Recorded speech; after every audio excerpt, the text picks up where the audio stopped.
morning. Thanks for watching Living Local. Today I'm at the L.W. Paul Living History Farm in Conway, which is a museum of a working farm. We're going to meet with Walter Hill, who's going to give us the grand tour. So let's go meet him. Well, hello, Walter. Good morning, Rainey. Good morning. I am trekking out here to come see you. This is pretty cool out here. Well, welcome to the L.W. Paul Living History Farm.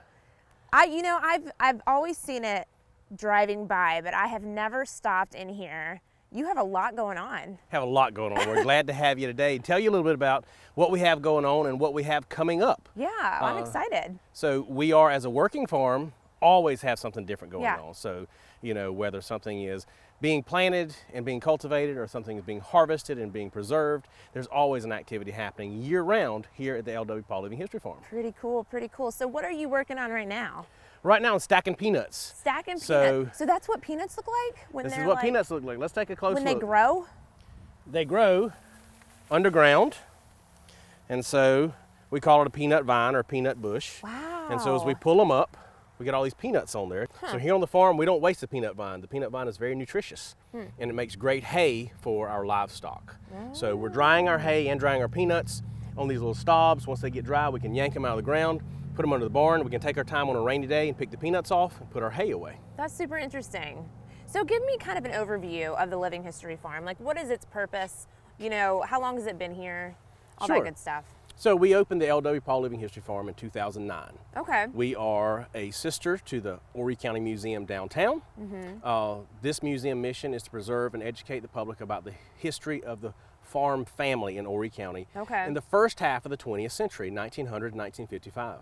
So visitors out here to the farm get to see what farm life was like before a lot of modern mechanization started taking place on the farm and before Horry County started becoming the beautiful tourist destination it is today. That's awesome. What a smart thing to do. I love it. So we are called the L.W. Paul Living History Farm because Larry Paul, a local, grew up on a farm, became a local builder, contractor into real estate, is a great guy for giving back to his community. So the museum partnered with Larry years ago. Back in 2009, we opened the museum to recreate what life was like when he was growing up. So although we represent 1900, 1955, most of our interpretive focus is on 1930s and 1940s in Horry County. So a visitor to the farm is going to see us recreating the agricultural, the trades, and the domestic activities that took place in farm communities.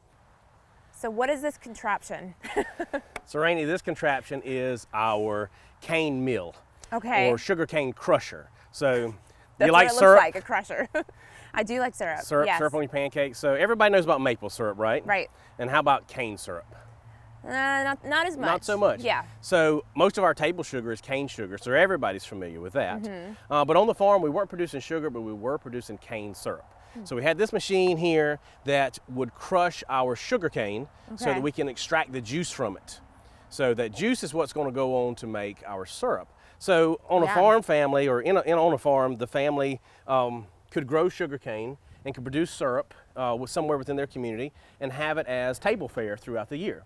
So a favorite was cane syrup on a biscuit, that sounds good. So you have a hot biscuit with some butter on it and cane syrup on it. And the way we would cook that down would be here in this great big Wow. kettle.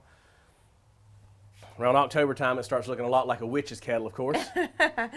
It does. I could see that for sure. But this is our evaporating pan. So once we Okay. squeeze the juice, we're going to cook it down. It takes about 6 hours for it to cook down into syrup, a simple syrup that'll be stable and could be used throughout the year on the farm. We do this in November. So you actually use it. We're going to be grinding cane and cooking syrup. So we invite our public to come out and join us. You can always find out of our events and programs on our website and through social media and learn about when we're going to be grinding cane and cooking syrup. So pretty much everything that you have here, you actually use. It's all working, exactly. Yep. That's crazy. So throughout the year, if people are interested, there's always something different happening.